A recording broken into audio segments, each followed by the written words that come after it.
हरे कृष्णा, राधे राधे। आज की वीडियो में हम माघ मास महात्म्य का 18वां अध्याय सुनेंगे। श्री वशिष्ठ ऋषि कहने लगे कि हे राजन, मैंने दत्तात्रेय द्वारा कहा गया माघ मास का महात्म्य तुम्हें कहा है। अब माघ मास के स्नान का फल भी सुनो। हे परम तप, माघ स्नान सब यज्ञों, व्रतों तथा तपों का फल देने वाला है। माघ मास में स्नान करने वाला स्वयं तो स्वर्ग में जाता ही है, उनके साथ में उनके माता पिता दोनों के कुलों को भी स्वर्ग प्राप्त होता है। जो माघ मास में सूर्योदय के समय नदी आदि में स्नान करता है, उसके माता पिता के 7 कुलों की पीढ़ी स्वर्ग को प्राप्त होती है। माघ मास में स्नान करने वाले दुराचारी और कुकर्मी मनुष्य भी पापों से मुक्त हो जाते हैं और इस मास में हरि का पूजन करने वाले पाप समुदाय से छूटकर भगवान के सदृश शरीर वाले हो जाते हैं। यदि कोई आलस से भी माघ में स्नान करता है तो उसके भी सब पाप नष्ट हो जाते हैं। जैसे गंधर्व कन्याएं राजा के श्राप से भयंकर कल को भोगती हुई लोमश ऋषि के वचन से माघ में स्नान करने से पापों से छूट गई थी। यह वार्ता सुनकर राजा दिलीप विनय से पूछने लगे कि हे गुरुदेव, ये कन्याएं किसकी थी? उनको कब और कैसे श्राप मिला? उनके नाम क्या थे? ऋषि के वाक्य से कैसे श्राप मुक्त हुई और उन्होंने कहाँ पर स्नान किया? आप विस्तार पूर्वक सब कथा कहिए। वशिष्ठ जी कहने लगे कि हे राजा, जैसे अरणि से स्वयं अग्नि उत्पन्न होती है, वैसे ही यह कथा धर्म और संतान उत्पन्न करती है। हे राजन, सुख संगीत नामक गंधर्व की कन्या का नाम विमोहिनी था। सुशीला तथा स्वरवेदी की सुंबरा, चंद्रकांत की सुतारा तथा सुप्रभा की कन्या चंद्रका, ये 5 सब समान आयु वाली तथा चंद्रमा के समान कांति वाली और सुंदर थी।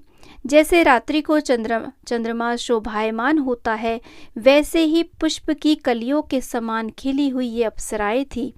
ऊंचे पयोधर वाली पद्मिनी, वैशाख मास की कामिनी यौवन दिखाती हुई नवीन पत्तों वाली लता के सदृश गोरे रंग, सोने के सदृश चमकती हुई और सोने के अलंकारों से शोभित सुंदर वस्त्र धारण किए हुए, अनेक प्रकार के गाने और वीणा अथवा बांसुरी तथा दूसरे बाजे बजाने में प्रवीण और ताल, स्वर तथा नृत्य कला में निपुण थी। इस प्रकार वे कन्याएं क्रीड़ा करती हुई कुबेर के स्थान में विचरती थीं। एक समय कौतुकवश माघ मास में एक वन से दूसरे वन में विचरती हुई मंदिर के पुष्प तोड़कर सरोवर पर गौरी पूजा के लिए गई। स्वच्छ जल के सरोवर में स्नान करके वस्त्र धारण कर मौन हो बालू मिट्टी की गौरी बनाकर चंदन, कपूर, कुमकुम और सुंदर कमलों से उपचार सहित पूजन करके ये 5 कन्याएं ताल नृत्य करने लगी। फिर ऊंचे गांधार स्वर में सुंदर गीत गाने लगी। जब ये कन्याएं नाचने और गाने में लीन थी तो उस समय अच्छोदक नामक उत्तम तीर्थ में वेदनिधि नाम के मुनि के पुत्र अग्निप ऋषि स्नान को गए। वह युवा ऋषि सुंदर मुख, कमल सदृश नयन, विशाल छाती, सुंदर भुजाओं वाला दूसरे कामदेव के समान था। शिखा सहित दंड लिए, मृग चर्म ओढ़े, यज्ञोपवीत धारण किया हुआ था।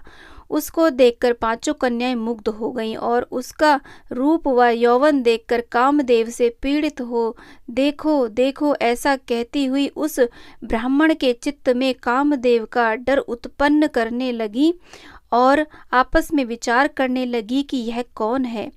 रति रहित होने से कामदेव नहीं और एक होने से अश्विनी कुमार नहीं। यह कोई गंधर्व या किन्नर या काम रूप धारण कर कोई सिद्ध या किसी ऋषि का श्रेष्ठ पुत्र या मनुष्य है। कोई भी हो, ब्रह्मा जी ने इसको हमारे लिए बनाया है। जैसे पूर्व कर्म के प्रभाव से संपत्ति प्राप्त होती है, वैसे ही गौरी जी ने हम कुमारियों के लिए श्रेष्ठ वर दिया है और आपस में यह तुम्हारा वर है या मेरा अथवा सबका, ऐसा कहने लगी। जिस समय उस ऋषि पुत्र ने अपनी मध्याह्न की क्रिया करके ऐसे वचन सुने तो वह सोचने लगा कि यह तो बहुत बड़ी समस्या उत्पन्न हो गई। ब्रह्मा, विष्णु, महेश आदि देवता तथा बड़े योगीश्वर भी स्त्रियों के भ्रमजाल में मोहित हो गए। इनके तीक्ष्ण बाणों से किसका मनरूपी हिरण घायल नहीं हो सकता। जब तक नीति और बुद्धि रहती है तब तक पाप से भय रहता है। जब तक की गंभीरता रहती है तब यम विधि का पालन होता है।